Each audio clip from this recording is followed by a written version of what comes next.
Picture है, इनको नीचे रखवा देंगे ताकि सब लोग अपने दिल से इनको एक तरह से श्रद्धांजलि। इन्होंने बहुत कुछ किया, बहुत ज्यादा। अब तुम्हारी पीढ़ी में बहुत लोग सोचते हैं कि सिर्फ दलितों का, एससीज के आरक्षण का ही इनका काम था। ऐसा नहीं है। औरतों को बराबरी का जो हक मिला वो भी बहुत बड़ा योगदान डॉक्टर अंबेडकर जी का ही था। जो आज हम बात करते हैं ना बेटा, गवर्नमेंट जॉब औरतों के लिए बहुत बढ़िया है, क्योंकि मैटरनिटी लीव की मैं बहुत बार एग्जाम्पल देती हूँ कि 6 महीने विद सैलरी आप घर बैठ सकते हैं किसी बच्चे के जन्म के बाद। तो तुम्हें जान के खुशी मिलेगी कि ये मैटरनिटी लीव का कॉन्सेप्ट भी डॉक्टर बी.आर. अंबेडकर जी ने ही 1938 से इसके लिए आवाज उठानी शुरू की। और आज हर सरकारी नौकरी में किसी भी महिला के घर में अगर बच्चे का जन्म होता है तो उनको विद सैलरी 6 महीने की छुट्टी मिलती है।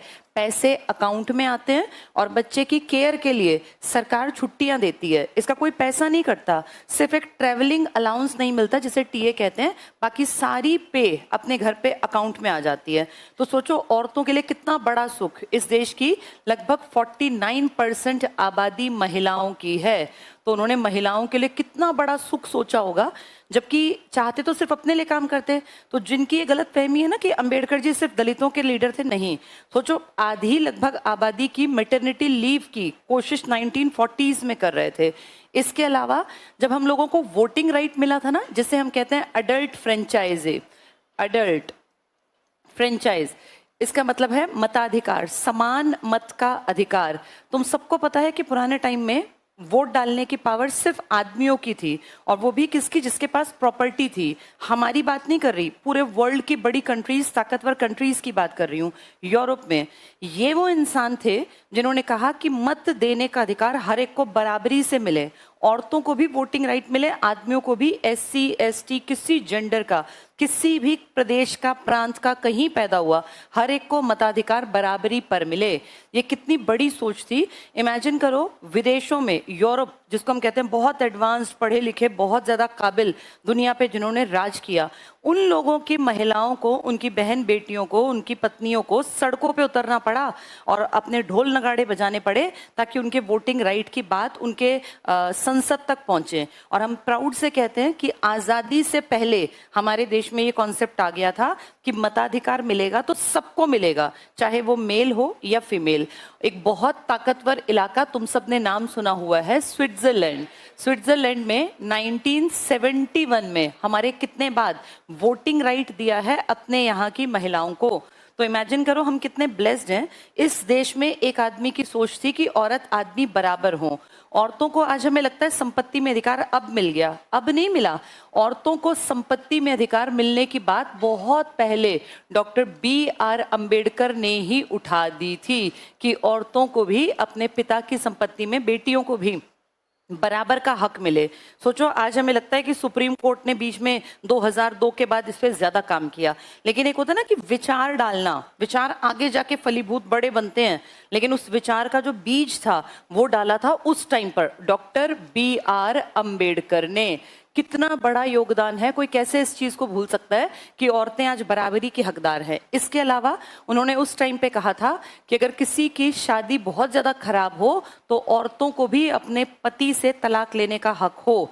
ये हिंदू कोड बिल एक आया था जो उन्होंने पेश किया था, लेकिन उस टाइम के बड़े से बड़े लीडर्स ने कहा कि ये हमारे धर्म की औरतों के साथ जानबूझ के ऐसा एक वो बना रहे हैं स्ट्रेटेजी ताकि हमारे धर्म की औरतों पे गलत प्रभाव पड़े। उस टाइम लोग इनकी बात को नहीं समझे और इन्होंने अपने पद से त्याग पत्र दे दिया कि मेरी बात को तुम आज समझ नहीं पा रहे, शायद मैं समझा नहीं पा रहा, तो मैं इस पद पे रहने लायक भी नहीं हूँ। उनको संपत्ति में अधिकार मिलने की बात बहुत पहले डॉक्टर बी.आर. अंबेडकर ने ही उठा दी थी कि औरतों को भी अपने पिता की संपत्ति में, बेटियों को भी बराबर का हक मिले। सोचो आज हमें लगता है कि सुप्रीम कोर्ट ने बीच में 2002 के बाद इस पे ज्यादा काम किया, लेकिन एक होता है ना कि विचार डालना, विचार आगे जाके फलीभूत बड़े बनते हैं, लेकिन उस विचार का जो बीज था वो डाला था उस टाइम पर डॉक्टर बी.आर. अंबेडकर ने। कितना बड़ा योगदान है, कोई कैसे इस चीज को भूल सकता है कि औरतें आज बराबरी की हकदार हैं। इसके अलावा उन्होंने उस टाइम पे कहा था कि अगर किसी की शादी बहुत ज्यादा खराब हो तो औरतों को भी अपने पति से तलाक लेने का हक हो। ये हिंदू कोड बिल एक आया था जो उन्होंने पेश किया था, लेकिन उस टाइम के बड़े से बड़े लीडर्स ने कहा कि ये हमारे धर्म की औरतों के साथ जानबूझ के ऐसा एक वो बना रहे हैं स्ट्रेटजी ताकि हमारे धर्म की औरतों पे गलत प्रभाव पड़े। उस टाइम लोग इनकी बात को नहीं समझे और इन्होंने अपने पद से त्यागपत्र दे दिया कि मेरी बात को तुम आज समझ नहीं पा रहे, शायद मैं समझा नहीं पा रहा, तो मैं इस पद पे रहने लायक भी नहीं हूँ। आज हमें कितना नॉर्मल लगता है कि किसी भी औरत की अगर शादी बहुत खराब है, बहुत ज्यादा उसको एक्सप्लॉइट करते हैं, मारपीट करते हैं, दहेज के लिए प्रताड़ित करते हैं, तो वो जैसे एक आदमी तलाक लेने का हकदार था, ऐसे ही एक औरत भी तलाक लेने की हकदार है। उसको संपत्ति में बराबर का हक मिलेगा, उसे मैटरनिटी लीव मिलेगी। ये सब चीजें जो आज तुम्हें बहुत आसान दिख रही है ना, इनके लिए बहुत बड़ी लड़ाई लड़ी डॉक्टर BR अम्बेडकर ने, और दलितों के लिए तो लड़ी ही लड़ी है। ये तो मैं औरतों की बात कर रही हूँ, दलितों की लड़ाई को तो हम भूल ही नहीं सकते, उन्होंने कितना ज्यादा काम किया। तो ऐसे इंसान को आने वाली पीढ़ियां जानती रहें, ऐसा ना हो ये कहीं परतों में दब जाएं। लेकिन देखो, इन्होंने इतना सब कुछ करने के बाद 1956 में, जिस साल इनकी डेथ हुई थी 6 दिसंबर को, उससे कुछ दिन पहले इन्होंने अपना धर्म परिवर्तन कर लिया और हिंदू धर्म को छोड़ के ये चले गए थे बौद्ध धर्म में। और इनकी पावर का अंदाजा इस बात से लगाओ कि इनके धर्म परिवर्तन के ही अगले दिन लाखों लोगों ने अपना धर्म बदला, जो सब इनसे इम्प्रेस थे। उन सब ने हिंदू धर्म छोड़ दिया और बौद्ध धर्म की तरफ वो कन्वर्ट हो गए। यानी इस अकेले व्यक्ति में इतनी पावर थी कि ये राजनीति तो क्या, हर चीज को प्रभावित कर सकते थे। इनकी डेथ के टाइम पर, जैसे इनका जो अंतिम संस्कार किया गया था ना, वो बौद्ध धर्म विधि के अनुसार किया गया था, जबकि आजीवन ये रहे थे हिंदू धर्म से जुड़े हुए। दलितों के लिए काम करने वाले, हिंदुओं के लिए काम, इसके महिलाओं के लिए काम करने वाले और हिंदू कोड बिल लाने वाले इकलौते एक चेहरे के रूप में आज तक इनकी पहचान है। और जैसे तुम सुन रहे हो, ऐसे अगली पीढ़ियों तक ये बातें पहुंचाना बेटा, वरना ये कहीं दब जाएंगी, दफन हो जाएंगी। हर साल जब भी इनका जन्मदिन आए, मैं सिर्फ इनकी बात नहीं कर रही, देखो हमने 23 मार्च को भगत सिंह, राजगुरु, सुखदेव की बातें की, नेहरू की, गांधी की, अंबेडकर जी की या सुभाष चंद्र बोस की, हर एक की याद में जब जब कोई दिन आता है तो उन चीजों को वापस याद करना चाहिए, तभी ये ज्ञान अगली पीढ़ी तक पहुंचेगा। किताबें जितना बताती हैं ठीक है, लेकिन किताबों से अलग भी तो बहुत सारी चीजें हैं ना जो लाइफ में उतारनी होती हैं। तो औरतों की बराबरी के लिए सबसे पहला जो बड़ा कदम उठाया वो डॉक्टर BR अम्बेडकर ने था। पढ़ाई करने के लिए सावित्रीबाई फूले जी बहुत बड़ा नाम अपना एक स्थान रखती हैं। हम सब जानते हैं सावित्रीबाई फूले जी इस देश की पहली महिला शिक्षिका थी। वो एक लेडी होने के नाते उन्होंने बहुत काम किया, लेकिन अगर कहें कि किसी देश, इस देश के कानून व्यवस्था में औरतों को बराबरी दिलाने का हक, तो वो सावित्रीबाई फूले जी ने नहीं दिलाया था। उन्होंने पढ़ाई पे काम किया, वो बराबरी की बात की थी डॉक्टर BR अम्बेडकर जी ने। तो बहुत महान शख्सियत के मालिक थे।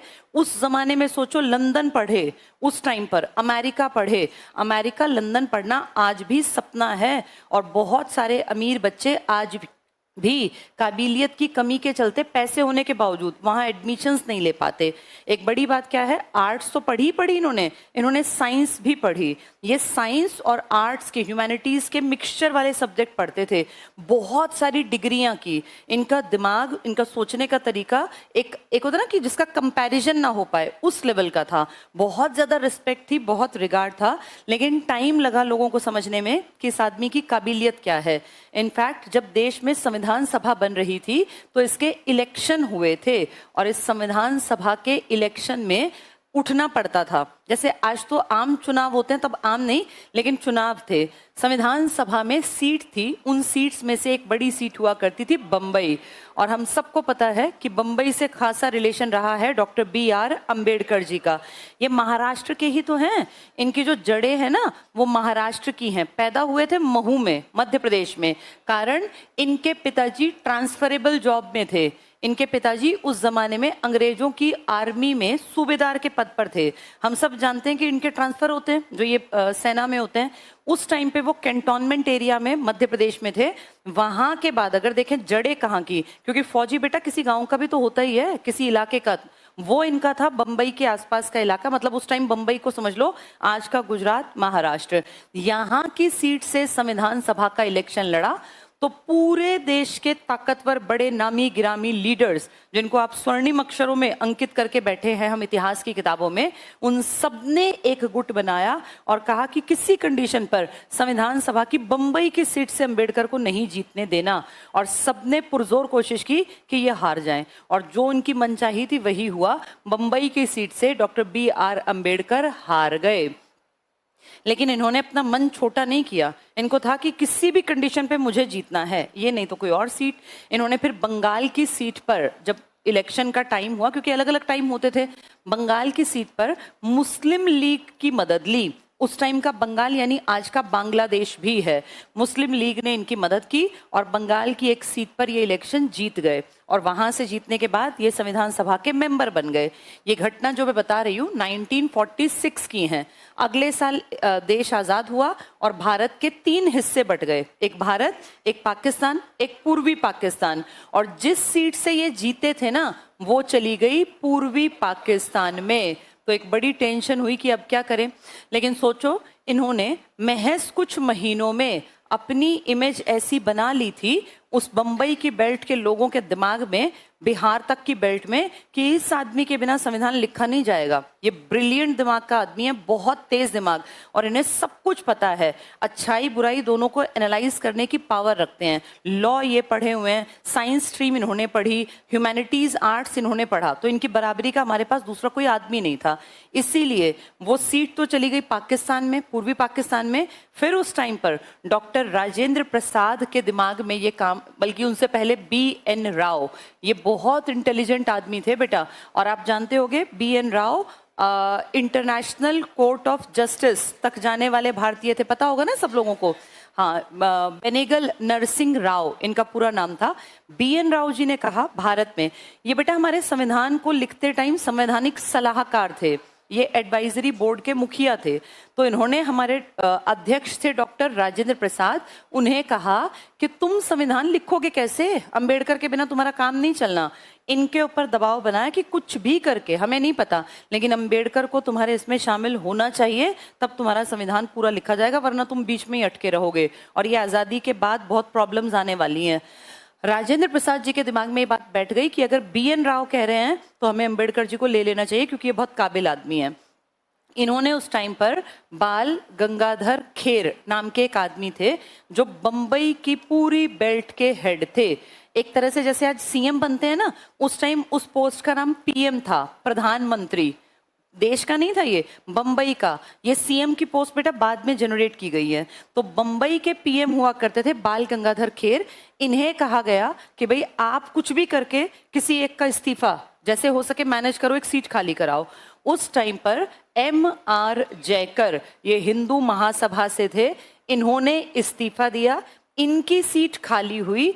इनकी सीट पे फिर हमने BR अंबेडकर जी को देखा कि BR अंबेडकर जी को बंबई की सीट मिल गई। काबिलियत ये चीज होती है, जहां मिलके सबने हराया था, अब सब मिलके उसी सीट पर बैठाना चाहते हैं। किसके इस्तीफे के बाद? और बंबई का हेड कौन है उस टाइम पर? और BG खेर के ऊपर किसने दबाव बनाया है, और उनको वो राय किसने दी है? हाँ, तो सोचो काबिलियत अपना नाम कहाँ से कहाँ उठा लाती है। कहाँ दब गया था नाम कि इनका तो इलाका ही पाकिस्तान में चला गया, और कहाँ दोबारा से पूर्वी पाकिस्तान, बंगाल का पार्ट, कहाँ दोबारा से उसी सीट से आए जिससे कभी हरा दिए थे, एकजुट होके सारे ताकतवर लीडर्स ने। तो ये थी बेटा इनकी कहानी। इन्होंने कई किताबें लिखी। कई लोगों के दिमाग में आएगा कि अगर इतने ही गरीब थे तो लंदन कैसे गए, अमेरिका कैसे गए। तो उस टाइम पे ना बड़े बड़े जो राजा थे, देसी राजा हमारे, ये बेटा अपने एरिया में काम करने के लिए पढ़े लिखे लड़कों को ढूंढते थे। उस टाइम लड़कियां ज्यादा नहीं पढ़ती थी, तो ज्यादा पढ़ने वालों की कमी थी सोसाइटी में। तो ये कहते थे अगर कोई काबिल होगा ना, हम खर्चा देंगे, जाके तुम पढ़ लेना। तो उस टाइम पे एक थे बड़ौदा की बेल्ट के, बड़ौदा के गायकवाड़, एक फैमिली थी, प्रिंसली स्टेट जिसे तुम कहते हो, देसी रियासत, यहाँ के राजा। इन्होंने कहा भाई मैं रुपए दे दूंगा, लेकिन मेरे लिए काम करना पड़ेगा पढ़ के आने के बाद। तो BR अंबेडकर जी को स्कॉलरशिप मिली थी बड़ौदा के राजा की तरफ से, और उस टाइम की स्कॉलरशिप बताते हैं 25 रुपए प्रति माह थी, एक महीने के 25 रुपए। तुम्हें लगेगा ये क्या थे, ये बहुत बड़े थे बेटा उस टाइम पर। 25 रुपए की आज के हिसाब से नहीं, उस टाइम के हिसाब से स्कॉलरशिप मिली और ये चले गए पढ़ने, फिर वहां पढ़े, लेकिन बाद में कहते हैं मुद्रा का अवमूल्यन हुआ और उनको 25 रुपए में दिक्कत आने लगी। फिर भी पढ़ाई के शौकीन थे, तब तक वहां भी अपनी एक इमेज बना ली, और फिर जब वापस लौटे तो गायकवाड़ के लिए काम किया। लेकिन काम करते करते इतना इंसल्टेड फील हुआ, क्योंकि जब काम करने इनके दफ्तर में जाते तो वहां जो ब्राह्मण समुदाय के लोग थे उनका व्यवहार बहुत ही गलत था। जैसे पियन जो होता है ना, वो कोई ब्राह्मण था मान लो, तो उसे लगता है कि ये एससी लड़का अफसर बन के बैठा मुझसे पानी मांग रहा है, मुझसे फाइल मांग रहा है। तो इनकी किताब में, आत्मकथा में लिखा है कि इतना खराब अनुभव था, फाइल का गट्ठा लाके मेरे मुंह पे फेंक गए। और जब ये उतरे ट्रेन से कि भाई बड़ौदा में मुझे जाके अपना काम संभालना है, तो जिस पोस्ट के लिए ये चुने गए थे उस पोस्ट पे अधिकारी बैठते थे, और जब कोई ट्रेन, उस जमाने में ट्रेन थी, ट्रेन से आके उतरता तो उनका फूल माला से स्वागत करते, बहुत सारे लोग उनको लेने जाते। लेकिन जब ये उतरे ट्रेन से तो वहां कोई नहीं था, कोई फूल माला छोड़ो कोई पूछने भी नहीं आया। फिर जाके जब ये पहुंचे वहां पे तो एक खराब सा कमरा पकड़ा दिया, जिसमें पता नहीं कितने साल से ना पेंट ना सफेदी और टूटा फूटा सामान था। जाके खुद उस कमरे की सफाई की। अगले दिन दफ्तर गए तो वहां ये व्यवहार था कि फाइलें मुंह की तरफ फेंक गया। तो इनके मन में आया कि शायद मैं काम नहीं कर पाऊंगा, और ये काम कर नहीं पाए। फिर वहां से ये कई जगह और भी गए। फाइनली समझ में आ गया कि पूरे समाज की सोच विचारधारा बदलनी पड़ेगी, और इसको बदलने के लिए सबसे बड़ा हथियार क्या हो सकती है? शिक्षा। तब बेटा फिर इन्होंने एजुकेशन के फील्ड में बड़े काम किए, और अपनी कम्युनिटी के लोगों को कहा कि अगर मैं इतना झेल रहा हूं, जिसको ज्ञान है, समझ है, तर्क शक्ति है, तो तुम लोगों के बच्चों को कितना झेलना पड़ेगा। इसीलिए कम से कम अपने बच्चों को पढ़ा दो, ताकि वो बराबरी की बात सोच पाए, समझ डेवलप कर पाए। वहां से बेटा ये शिक्षा का कॉन्सेप्ट निकला इनके दिमाग में कि सबको पढ़ाना चाहिए। और फिर इनकी एक बहुत बड़ी एक सेइंग फेमस हुई कि किसी देश के विकास का, प्रगति का अंदाजा मैं इस बात से लगाता हूँ, ये डॉक्टर अंबेडकर कह रहे हैं कि मैं इस बात से लगाता हूँ कि वहां की महिलाओं की स्थिति कैसी है। और रियलिटी ये है, हम इतिहास को जब पढ़ते हैं तो हम देखते हैं कि वो देश जो एडवांस थे, वहां औरतों को, वुमेन को हमेशा बराबरी पर रखा गया। जहां जितना पिछड़ापन था, वहां औरतों की स्थिति उतनी दोयम दर्जे की थी, निचले स्तर पर थी। तुम तालिबान के मूवीज में देखते होगे ना कि औरतों की स्थिति क्या है।